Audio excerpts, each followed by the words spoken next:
జై తెలంగాణ, జై భీమ్, జై కేసీఆర్.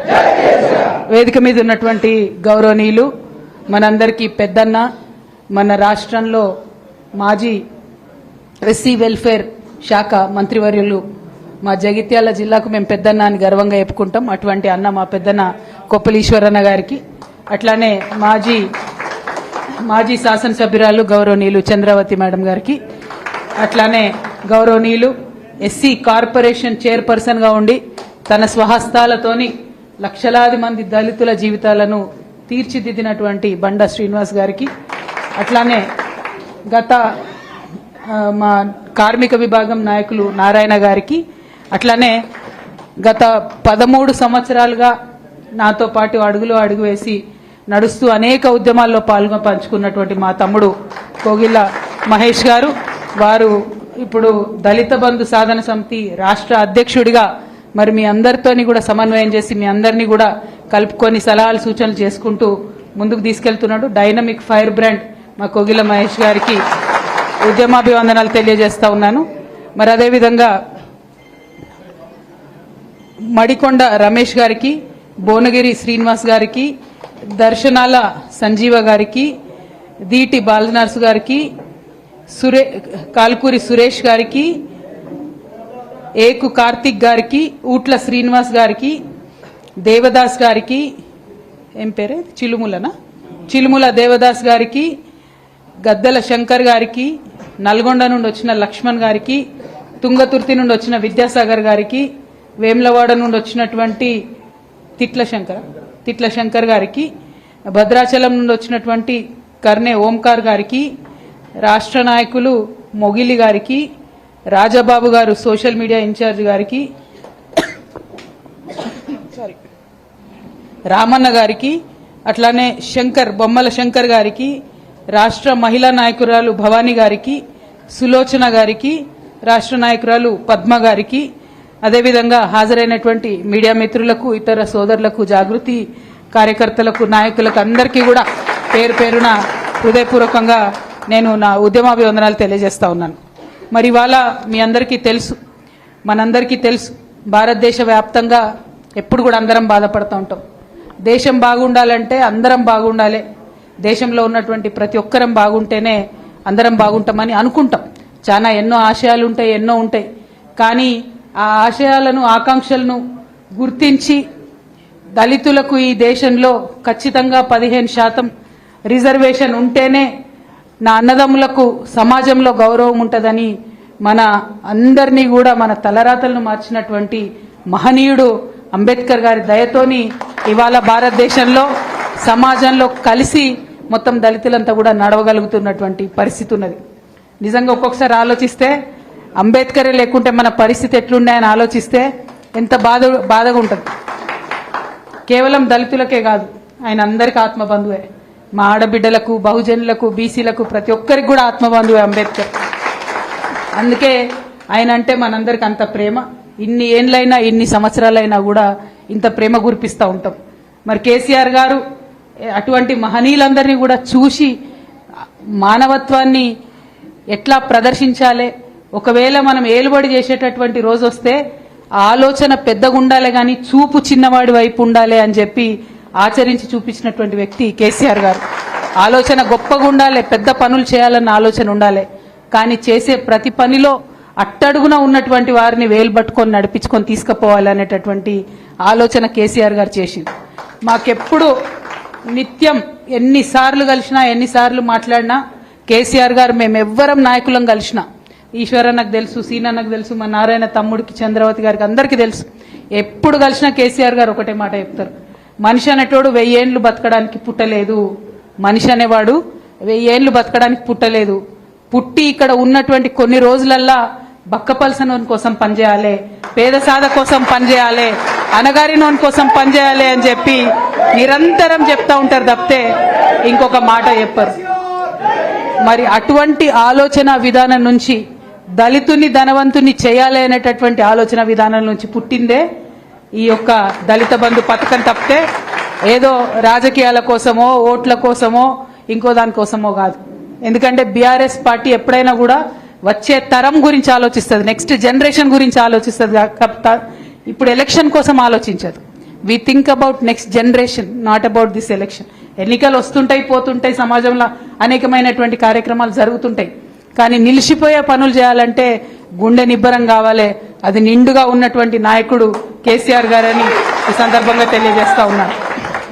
మరి మీ అందరికీ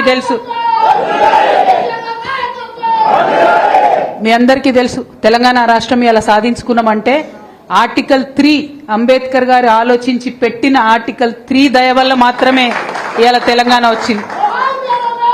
అందుకోసమే అంబేద్కర్ గారి మీద ఉన్నటువంటి ప్రేమను ప్రదర్శించడానికి ఆయన 125వ జయంతి నాడు కేసీఆర్ గారు 125 అడుగుల అంబేద్కర్ విగ్రహాన్ని ట్యాంక్ బండ్ మీద ప్రదర్శించారు. దేశంలో ఎక్కడా అంత ఎత్తైన అంబేద్కర్ విగ్రహం లేదు. కానీ ఇప్పుడున్నటువంటి ముఖ్యమంత్రి గారు ఆయన ఆలోచన చిన్నగా ఉన్నది, చూపు కేవలం పెద్దవాళ్ల వైపే ఉన్నది. అందుకే అంత పెద్ద అంబేద్కర్ ఉన్నా కూడా ఆయన చిన్న చూపే చూస్తున్నాడు. ఇంతవరకు అంబేద్కర్కి దండ వేయకుండా, నట్ట నడిబొడ్డున సెక్రటేరియట్ పక్కనున్న అంబేద్కర్కు దండ వేయకుండా ఆయన అంబేద్కర్ గారిని అవమానించే స్థాయి ముఖ్యమంత్రికి లేదు. కానీ అంబేద్కర్ వారసులైనటువంటి మనందరినీ కూడా అవమానం చేస్తున్నాడు అన్న విషయాన్ని నేను ఈ సందర్భంగా తెలియజేస్తా ఉన్నా. మరి ఈ వేదిక ద్వారా ముఖ్యమంత్రి గారిని నేను డిమాండ్ చేస్తా ఉన్నా, మీరు అంబేద్కర్ జయంతి ఏప్రిల్ 14 వస్తున్నది, ఆ లోపల ఖచ్చితంగా పెద్ద అంబేద్కర్ కు రాష్ట్రంలో ఉన్నటువంటి క్యాబినెట్ అంతా కూడా పోయి దండ వేసి గౌరవించాలి. లేదంటే ఏదైతే మీరు గేట్లు వేసి పెట్టినరో అంబేద్కర్కి వాటిని బద్దలు కొట్టుకొని మేమంతా పోతాం. మా అంబేద్కర్ను ఎట్లా గౌరవించుకోవాలో ఖచ్చితంగా అట్లా గౌరవించుకుంటాం. ఎందుకు అంబేద్కర్ ప్రస్తావన ముందు తీసుకొచ్చిన అంటే అంబేద్కర్ని గౌరవించలేడు, మన ఆకలిని గౌరవిస్తాడని అర్థమవుతుంది ఆయనకు మన బాధ. కేసీఆర్ కాబట్టి ఆయనకు అర్థమవుతుంది కాబట్టి దళిత బంధు అనే కార్యక్రమం పెట్టిండు.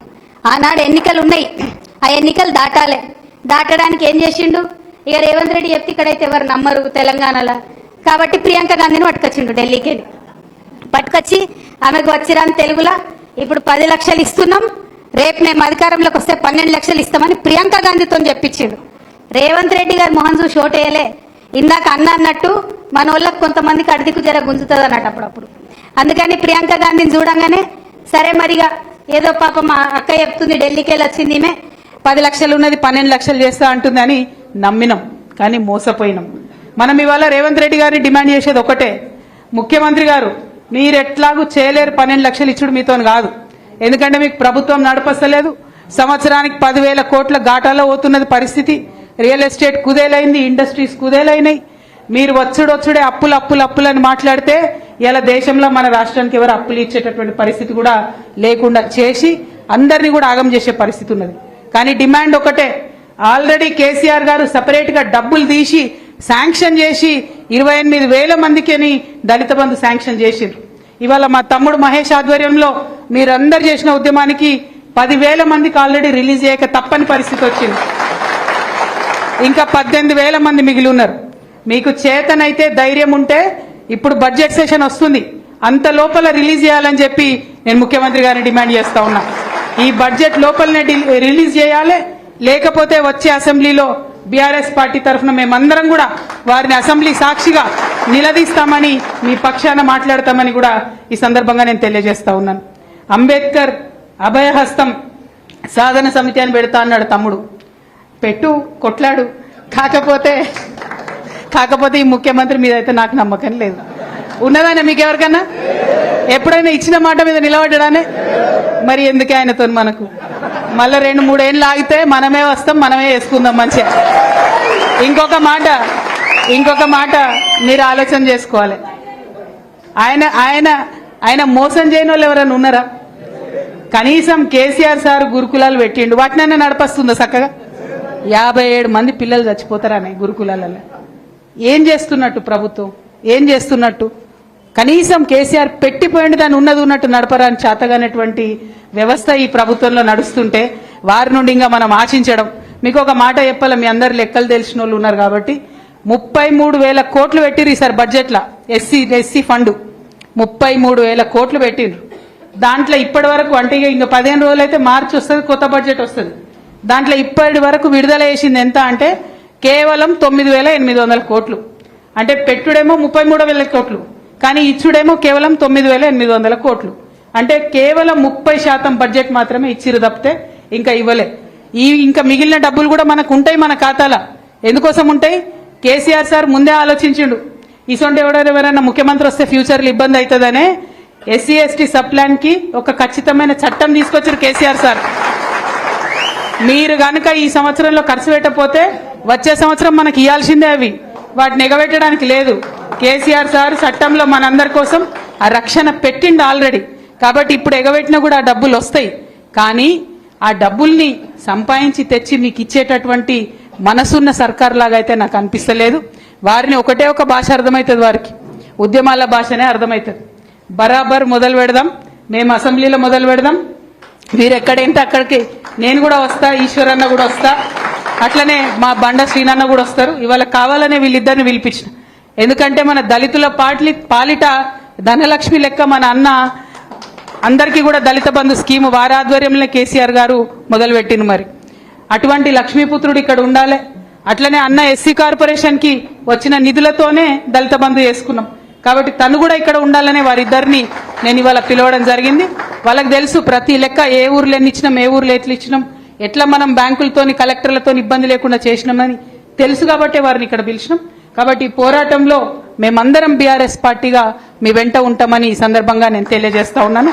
మరి మీ అందరికీ తెలుసు వర్గీకరణ పంచాయతీ కూడా నడుస్తున్నది. అన్న చెప్పినట్టుగా వర్గీకరణ పేరు చెప్పి ఈ ముఖ్యమంత్రి గారు చేసిన మరొక మోసం ఏంటంటే, మొదలేమన్నాడు, నేను రాగానే సంవత్సరానికి 2 లక్షలు ప్రభుత్వ ఉద్యోగాలు ఇస్తా అని చెప్పి ఇయ్యలేకపోయింది. ఇంత లోపల ఏమైంది, కోట్ల ఆర్డర్ వచ్చింది వర్గీకరణ చేయాలి అని చెప్పి. అందులో మోడీ గారు చేసింది ఏం లేదు, రేవంత్ రెడ్డి గారు చేసింది ఏం లేదు. సుప్రీంకోర్టులో ఆర్డర్ వచ్చింది వర్గీకరణ చేయాలి అని చెప్పి. వర్గీకరణ చేయాలనగా నాకు ఐడియా వచ్చింది, అరే నేను ఎట్లా ఉద్యోగాలు ఇవ్వలేకపోతున్నా కాబట్టి ఒక లింక్ పెడదామని చెప్పి ఇగో వర్గీకరణ అయ్యే వరకు నేను జాబ్లు ఇవ్వబోయని మొదలుపెట్టింది. 6 నెలల తీర్పు వచ్చి ఇప్పటిదాకా ఆల్లేదు సూళ్ళలేదు అన్నట్టున్నది పరిస్థితి. ఇప్పుడు ఇక తప్పక మనందరం వెంటబడి లొల్లి పెడితే కులగణన చేయాల్సి వచ్చింది. లొల్లి పెడితే కులగణన చేసేవారైనా రిపోర్ట్ దాచుకుంటారా? అసెంబ్లీలో పెట్టాలి కదా. ఇవాళ డిమాండ్ చేస్తా ఉన్నా నేను ఈ వేదిక ద్వారా, అన్న చెప్పింది కరెక్ట్. వర్గీకరణ 2011 జనాభాతో చేస్తా అంటున్నా ఆయన. నిన్నగాక మొన్ననే లెక్క చేసింది కదా రాష్ట్ర ప్రభుత్వం. మరి మొదలు ఆ లెక్కలన్నా బయట పెట్టాలి కదా. ఆ లెక్కలు బయట పెడతలేరు. ఎందుకంటే తెలుస్తుంది కదా దళితులు 15% కాదు ఎక్కువ ఉన్నారని తెలుస్తుంది. కాబట్టి ఆ లెక్క బయట పెడతలేరు. ఒక డిమాండ్ ఏంటంటే ఖచ్చితంగా కులగణన రిపోర్టు బయట పెట్టాలి. 2 షమీమ్ అఖ్తర్ కమిటీ అని వేసిరు వర్గీకరణ మీద. మరి ఆ కమిటీ రిపోర్టు మొదలు ఇచ్చిరట, ఏమిచ్చిరో మనకైతే తెలియదు. ఎందుకు చెప్తలేరు మరి బయటకు? ఆ రిపోర్టు బయట పెట్టాలని 2వ డిమాండ్ చేస్తా ఉన్నాం. 3వది, ఇప్పుడు షమీమ్ అఖ్తర్ కమిటీకి మళ్ళా మనందరం లోలు పెడితే కొంచెం టైం ఇచ్చిరు, తప్పులు చేసినాం కాబట్టి ఇంకేదో ఆలోచన చేస్తున్నాం అని చెప్పి. నేను ఒకటే కోరుతా ఉన్నా, వర్గీకరణ చేసుడంటే సమస్య పరిష్కారం చేసుడు. కానీ ఈ ప్రభుత్వం ఏం చేస్తుంది, వీళ్ళకి ఇంత ఇస్తాం వాళ్ళకి ఇంత ఇస్తామని ఆధారాలు లేకుండా చెప్పి అందరు కూడా ఆగమయ్యేటట్టు, అందరు కూడా ఆందోళనకు వచ్చేటట్టు చేస్తున్నది. అంటే దళితుల మధ్యలో పంచాయతీ పెట్టేయడానికి కాదు కదా వర్గీకరణ కోరేది. ఎవరికైతే ఇన్ని రోజులు హక్కు లేదో వాళ్ళకి ఇవ్వమని కోరుతున్నాం. ఉన్న వాళ్ళది గుంజుకోమంటలేం కదా. ఉన్న వాళ్ళది ఉంటుంది, ఇవ్వని వాళ్ళకి ఎట్లా సర్దుబాటు చేయాలి, ఏ రేషియో ప్రకారం చేయాలి అని క్లారిటీగా చెప్పాలి. కానీ అది చేయకుండా షమీమ్ అఖ్తర్ రిపోర్టు బయట పెట్టకుండా, జనాభా లెక్కలు బయట పెట్టకుండా మళ్లీ దళితులను మోసం చేసి వర్గీకరణ చేయాలి కాబట్టి మీకు జాబులు ఇస్తలేమని మొత్తం తెలంగాణ యువతను మోసం చేసేటటువంటి ప్రయత్నం ఈ ముఖ్యమంత్రి గారు చేస్తా ఉన్నారు. ఈ ప్రయత్నాన్ని మేము తీవ్రంగా నిరసిస్తా ఉన్నాం. వర్గీకరణ వంకతోని జాబ్ క్యాలెండర్ మీరు ఆపొద్దు, వర్గీకరణ తక్షణమే చేయండి. అన్ని కూడా మీకు ముంగట ఉన్నాయి, బయట పెట్టండి, ట్రాన్స్పరెంట్ గా అందరిని పిలిచి మాట్లాడి వర్గీకరణ చేయండి అని చెప్పి మేము డిమాండ్ చేస్తా ఉన్నాం. కేవలం విద్యా ఉద్యోగాలలోనే కాదు, రాజకీయాలలో కూడా వర్గీకరణ చేయాలి. లోకల్ బాడీ ఎన్నికలు తొందరలో వస్తున్నాయి కాబట్టి అన్ని వర్గాల ప్రజలకు కూడా చక్కటి అవకాశాలు వస్తాయి. సర్పంచ్లు అయ్యేటిది, ఎంపీటీసీలు అయ్యేటిది, జెడ్పీటీసీలు అయ్యే అవకాశం వస్తుంది. కాబట్టి వర్గీకరణ రాజకీయాల్లో కూడా జరగాలనేటటువంటి చర్చ అందరి దగ్గర జరుగుతున్నది. ఆ విషయంలో కూడా ప్రభుత్వం చొరవ చూపాలని చెప్పి కోరుతూ, మరి ఈ జెండా చూస్తేనే గుండె నిండినట్టుగా ఉంటది. మరి